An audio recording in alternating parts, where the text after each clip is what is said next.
Hello AD, I'm Maria Sharapova and welcome to my home.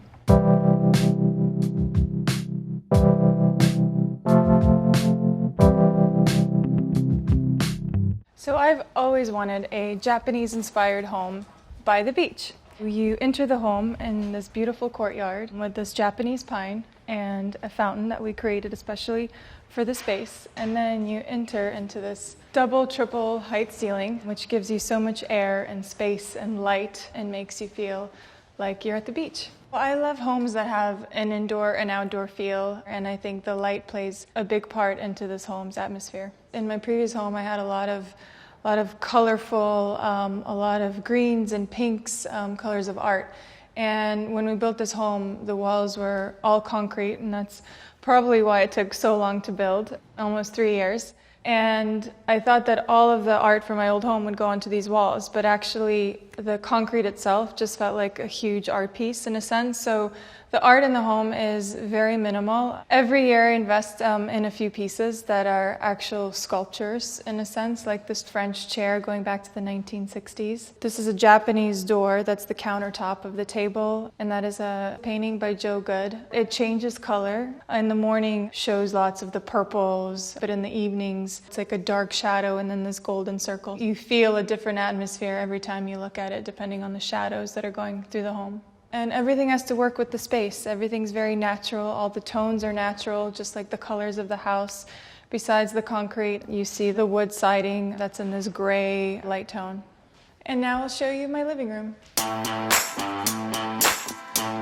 So this is one of my favorite rooms in the home. I would say I spend a lot of time entertaining guests and all my close friends and Christmas Eve gatherings. It screams indoor-outdoor living in the summertime. All the windows are opened up and we have barbecues outside. There's nothing formal in this house, so everyone kind of goes about every room and hangs out. I didn't want any specific structure. I think you see a lot of beautiful colors and textures and layers in this room, but they all say comfort. These couches are extremely comfortable and they seat many people, and this is usually where I watch the TV from. These two pieces, they are vintage, but they are extremely comfortable to sit on. I can sit here and have endless conversations and can lay back. I think they add substance to this room, whereas the couches are more of the easy comfort living.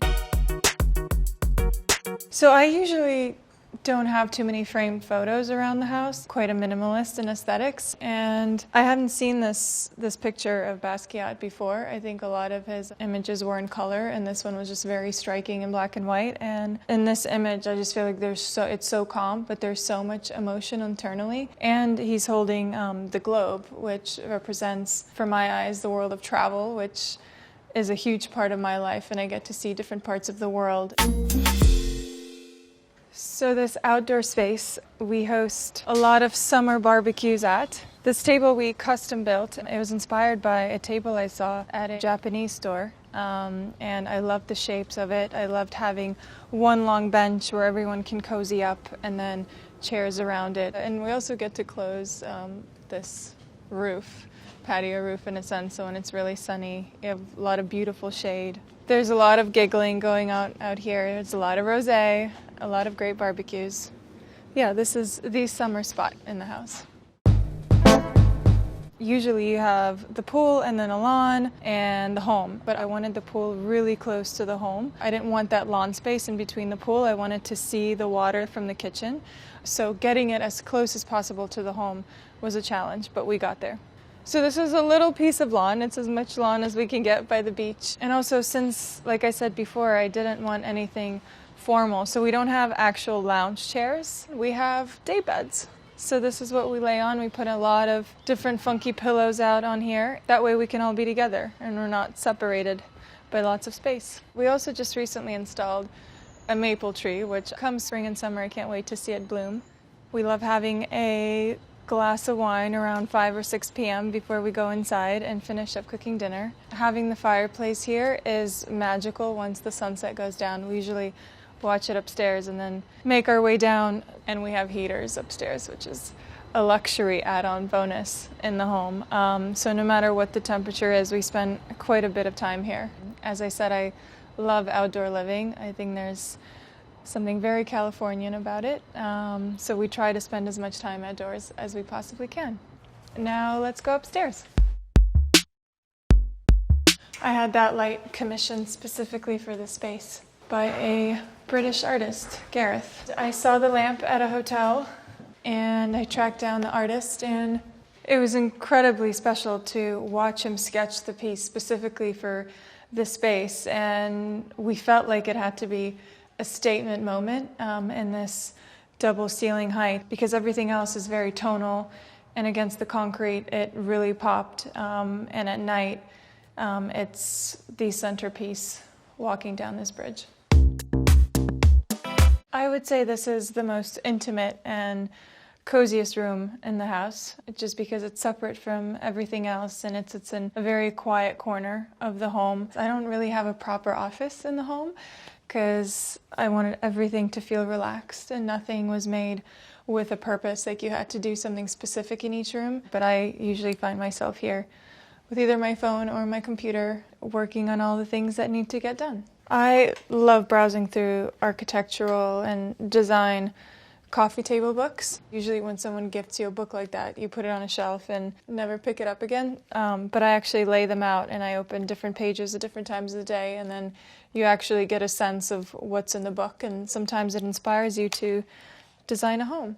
This is a vintage chair that we got reupholstered because I want it to be really super cozy, just like everything else is in this room, because it is definitely the coziest and the most popular. It's sheepskin, of course. I guess a lot of people have really liked visually when they've come up to the space, with the bamboo in the background and this Balinese bench. Even if you don't know much about architecture, I think we can appreciate a beautiful bench, and this one certainly plays the part. So this is where we make food, and I emphasize we because I rarely cook myself because I travel so much and I'm rarely home. The best part about this kitchen is that it's an open floor plan, and that you're able to interact with your guests and you're mingling, and for the people that are cooking most of the time, you're not isolated from them. And that's a big part of this house, is that everyone is together. No matter what you're doing, cooking, watching a movie, you all feel like you're part of one large space. And a very natural transition from the kitchen happens to be the bowling alley. So come with me. So when I was designing this home, we wanted to do a basement, and the dimensions of the property were quite long, and I ended up seeing a few different models of bowling alleys from the architects that worked on my home. And when I saw it, I was like, how amazing would it be to have a bowling alley? And I'd say it is the most surprising aspect of this home, because I'm not a bowler myself, and I occasionally come and bowl down here with a few of my friends, but it's a lot of fun, and it's very loud, and we make sure that no one's sleeping upstairs, obviously. They told me that it's like a professional alley, so that if there are any pros that want to come and bowl at my house, you know where to find me.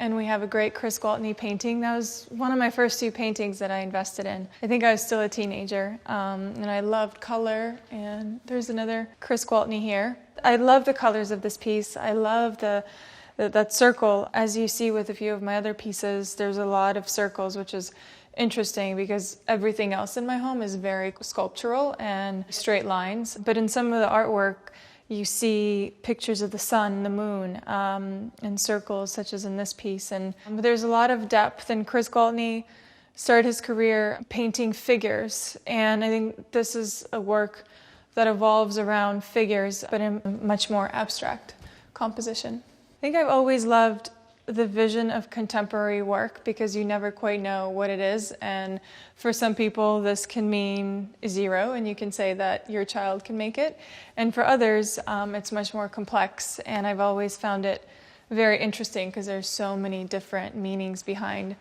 a picture like that. And Chris Gwaltney happens to be a good family friend, and I've collected his artwork since I was a teenager, so it's very special to have these featured on the bowling wall.